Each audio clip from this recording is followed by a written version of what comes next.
friends, today we are going to be making another Amish recipe from my Amish cookbook that I got when we went to Pennsylvania from a friend there that I met. She gave me this cookbook. It was her family recipe book, so these are really true Amish recipes, and she cooked out of her home, and that's how we met her.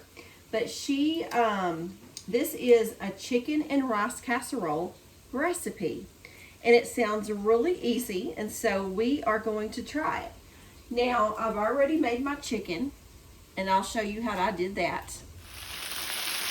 So we start off with 2 large chicken breasts, and I just cut them and made 6 pieces, 3 out of each.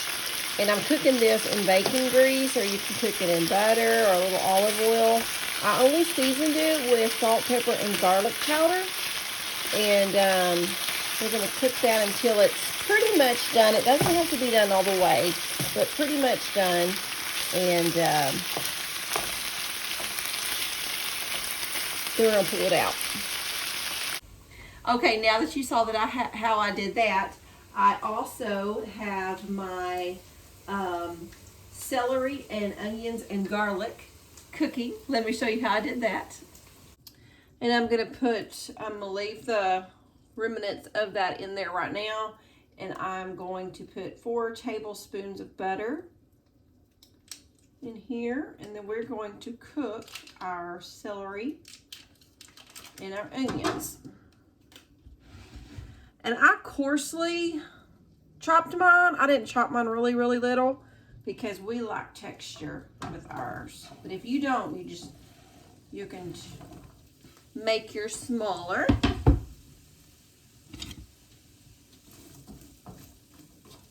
I'm going to add some garlic.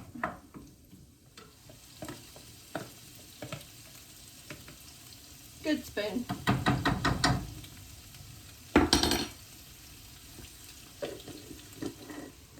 Okay, now that you've seen how I did that, I got ahead of myself, and I thought, I need to be recording this because y'all been wondering where I've been. So here I am. And we're going to go ahead while that is finishing cooking, getting tender. We're going to add our other ingredients together, which is 2 cups of milk and 2 cups of chicken broth. And I just mixed up my own using this stuff right here. Okay, they didn't specify what kind of chicken broth, so I'm sure it doesn't matter. All right, and then they want some chicken seasoning, so we are going to use some poultry seasoning, and they want 1/2 teaspoon. So I'm just going to kind of eye it. I can do that. A little bit more. All right, 1/2 teaspoon of that. And then we're going to use a can of cream of chicken and a can of cream of mushroom. I don't have any mushrooms, so I'm using cream of celery. It will not be much different. So we use what we have, right? That's what we do. Let me get a little spatula thing to get this out. Don't think it's going to change the taste much on that. So let's mix those 2 things together in here. I think it's fun to try new things, and this one didn't sound too different. We had made something, if you've been watching our Amish recipes, we've made one that we love, and we've made one that we didn't love so much. So, but this one seemed kind of simple. I also have some rice cooking over in my Instapot. Of course, they do not have Instapots. They don't have electricity. I know, because I've spent 2 hours in her kitchen with her. And, but she had a gas stove. And so it asked for a cup of cooked rice. And so I have that over there in my Instapot, and it's just about ready. Okay, so we have our cream of chicken, our cream of mushroom, our chicken seasoning, 2 cups of milk, and 2 cups of chicken broth right here. All right, and then our vegetables here, I believe those are good and tender. They're actually starting to turn brown, so I'm going to go ahead and pour this in here. No, she did not have electricity. They had really nice kitchen. You know, it looked updated, had good, pretty granite cabinets and countertops. It had a gas refrigerator, stainless steel, a gas oven that was a really pretty stove. They had, it was almost like battery operated, like Christmas lights almost, but they were strung up in the ceiling, and that's how they had their lights. And then they also had a really pretty chandelier over their kitchen table, but it was battery operated bulbs. That was really neat, and you couldn't hardly tell. Okay, let me get my rice. Just a moment.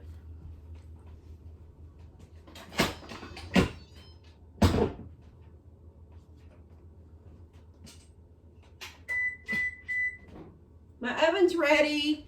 Now this asks for a cup to a cup and a half of cooked rice. I went ahead and did 2 cups of rice, and then I'll just kind of add, when it starts looking kind of thick, then I will quit adding it. So, because we don't want it to be dry. We don't like anything dry. So let's go ahead and put, we'll start off with a cup and a half. And this may swell a little bit more, but I doubt it.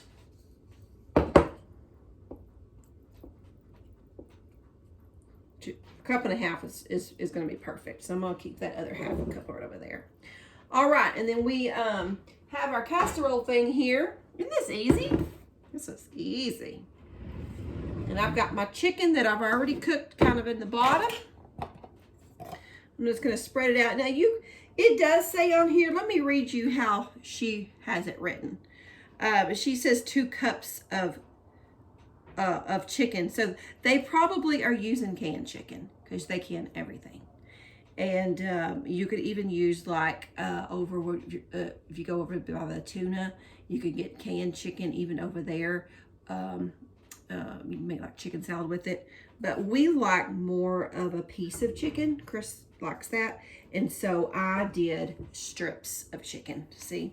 And I have 2 breasts here cut in 3 pieces. So let me, I've got my oven on 350, and we're going to pour all of this on top.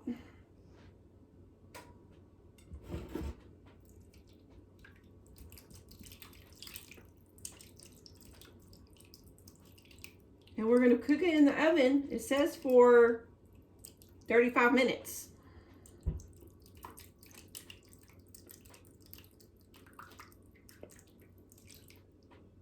That's good and full. Okay. And it says uncovered. So we don't want to cover it. It says put it in a large 10 by 13 pan, uncovered for 35 minutes on 350. So I'm just kind of moving that rice around so it's not all in that one spot. All right, we're going to stick it down in this oven and set our timer. And while that's going, I'm going to show y'all some more things in this cookbook. It's so neat. I love it. And I love it. The lady that gave me, her name was Sally, and this is her family recipe book. And so she told me how the humps was her grandparents. So there's all kinds of wonderful stuff in here. And actually, the recipe here, a chicken and rice casserole, there's a little flower thing drawing here on the bottom, and it says, "Wanted a heart that never hardens, a touch that never hurts, a smile that never tires, and a love that never falters." And there's real sweet little sayings all through here. Here's another one. It's called Because, right here. And it says, because a single-digit dress size does not guarantee happiness. Isn't that the truth? An afternoon of piggyback rides beats a day on the treadmill. Yeah. A moment of laughter is the best therapy. Do what works best for you. I like that. That's good. Some good advice there, especially in a cookbook. I'm talking about dress sizes and stuff. But in the back here, there's even some more neat little stuff. Here's a mother from A to Z. Maybe I'll share that with you at another time. I think I thought about even sharing some of this with y'all when I'm not cooking. Just kind of sit down and read some of this to y'all, just because the back of it has so many neat things. Let me know if you'd like that. Let's see. Let me find some shorter ones. Here's some helpful hints. Here's a laundry helpful hint. No, that's not a laundry. I misread that, sorry. Desserts, it has your strawberry jelly roll.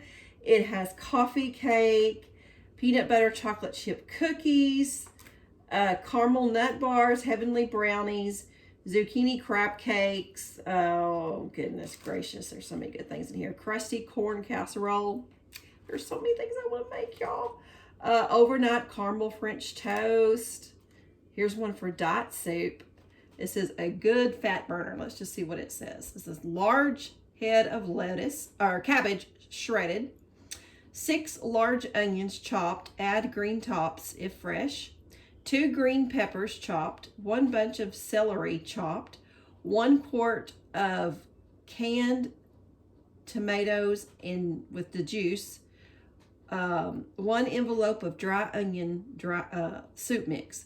Put all ingredients in a big pot. Add water to cover. Bring to a full boil. Stir, cover, and simmer until vegetables are cooked. Makes 3 or 4 quarts. Can be frozen in the freezer if desired. Serves 10. A good, wholesome, fat-free food that satisfies. Okay. But she's also got some recipes back here for like household stuff. Let me find y'all one. Here's one for furniture polish. It says mix 1 quart of water, 2 tablespoons of cooking oil, and 2 tablespoons of vinegar. Wash furniture off, then dry with a soft cloth. And then here's some little hints. When getting laundry out of a hamper, throw a large towel on the floor and pile laundry on top and pick up the corners. I've done that with like a sheet or something. Let's see. Put soda in a slop bucket for a clean smell. To remove chewing gum from clothes, use ice. So anyway, that's just a few little things, and we'll be back a little bit later when this is ready to get out. Okay, I got it out of the oven, and I could have put more rice in there. It's a little, it's got a good amount of gravy. We'll just say it like that. But here it is, and it's smoking hot. So I'm going to let it cool for just a second, and then I'll come back and we'll have a little taste test. Okay? Thank you, Lord, for this day, for this food you've given to us. Thank you for keeping us safe today. Bless this food to our bodies. In your name we ask. Amen. Okay.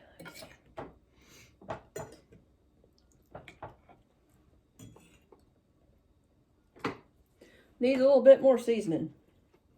I can taste the poultry in there. It kind of reminds me of salt. like a kind of like a casserole or the stuff. I don't know. It's got more gravy though. It's good. It's good. It kind of tastes like chicken and rice soup out of a can. Out of when I bought that for in the winter when I'm just wanting a can of soup. And I cooked it as long as it was said it was supposed to. I think it's good. It's not a bit dry. No, it's real moist. So, that is our... I would make this again. I think I would probably add, just because we are real big on seasonings, I would probably put some more seasonings in it, but that would take away from the actual Amish recipe. So, but I would make it again, and I would just doctor it up with my own kind of special seasonings that I enjoy. So, all right, we'll see y'all next time. Until then, keep looking to the east. Bye.